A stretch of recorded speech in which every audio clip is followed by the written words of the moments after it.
ನಮಸ್ಕಾರ. ನೀವು ನೋಡ್ತಿರೋದು iron land news. Sandur ತಾಲೂಕಿನ ನಿಡಗುರ್ತಿ ಗ್ರಾಮದ ಸರ್ಕಾರಿ ಹಿರಿಯ ಪ್ರಾಥಮಿಕ ಶಾಲೆಯಲ್ಲಿ ಇಂದು ಪಾಲಕ, ಪೋಷಕರ ಹಾಗೂ ಶಿಕ್ಷಕರ ಮಹಾಸಭೆಯನ್ನು ಆಯೋಜಿಸಲಾಗಿತ್ತು. ಇದೇ ಸಂದರ್ಭದಲ್ಲಿ ಮಕ್ಕಳು ಖುಷಿ ಖುಷಿಯಾಗಿ ಶಾಲೆಗೆ ಆಗಮಿಸಿದರು.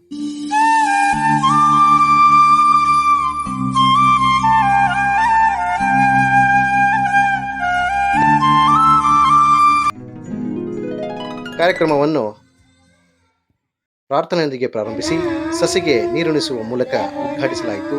ಬಳಿಕ ಮಾತನಾಡಿದ ಶಾಲೆಯ ಮುಖ್ಯ ಗುರುಗಳಾದಂತಹ ಯರಿಸ್ವಾಮಿ ಅವರು ಪ್ರಸಕ್ತ ಶೈಕ್ಷಣಿಕ ವರ್ಷದಲ್ಲಿ ಶಾಲೆಗೆ ಕೈಗೊಂಡಿರುವ ವಿವಿಧ ಶೈಕ್ಷಣಿಕ ಯೋಜನೆಗಳ ಕುರಿತು ಮಾಹಿತಿಯನ್ನು ನೀಡಿದರು.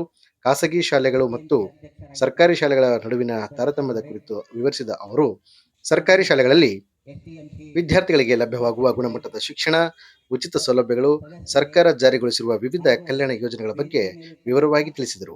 ನುರಿತ ಶಿಕ್ಷಕರಿಂದ ನೀಡಲಾಗುತ್ತಿರುವ ಸರ್ಕಾರದ ಶಿಕ್ಷಣದ ಗುಣಮಟ್ಟ, ವಿದ್ಯಾರ್ಥಿಗಳ ಕಲಿಕಾ ಪ್ರಗತಿ ಹಾಗೂ ಅವರ ಸರ್ವತೋಮುಖ ಅಭಿವೃದ್ಧಿಗೆ ಕೈಗೊಳ್ಳಲಾಗುತ್ತಿರುವ ಕ್ರಮಗಳ ಕುರಿತು ವಿಸ್ತಾರವಾಗಿ ಮಾತನಾಡಿದರು.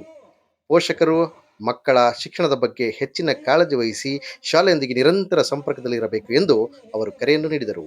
ಈ ಒಂದು ಕಾರ್ಯಕ್ರಮದಲ್ಲಿ ಎಸ್ಡಿಎಂಸಿಯ ಅಧ್ಯಕ್ಷರಾದಂತಹ ದಡ್ಡಪ್ಪ ಗುರಿಕಾರ್, ಉಪಾಧ್ಯಕ್ಷ ಜಾನಕಿ ಶಂಕರ್ ಹಾಗೂ ಸರ್ವ ಸದಸ್ಯರು ಉಪಸ್ಥಿತರಿದ್ದರು.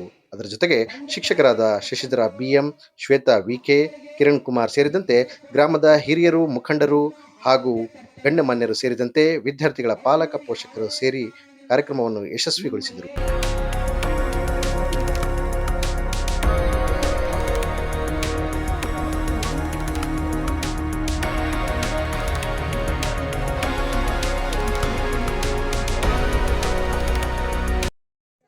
ತದನಂತರ ಇದೇ ಸಂದರ್ಭದಲ್ಲಿ ಮಕ್ಕಳಿಗೆ ಉಚಿತ ಪಠ್ಯಪುಸ್ತಕ ಹಾಗೂ ಸಮವಸ್ತ್ರಗಳನ್ನು ಗಣ್ಯಮಾನ್ಯರೊಂದಿಗೆ ವಿತರಿಸಲಾಯಿತು.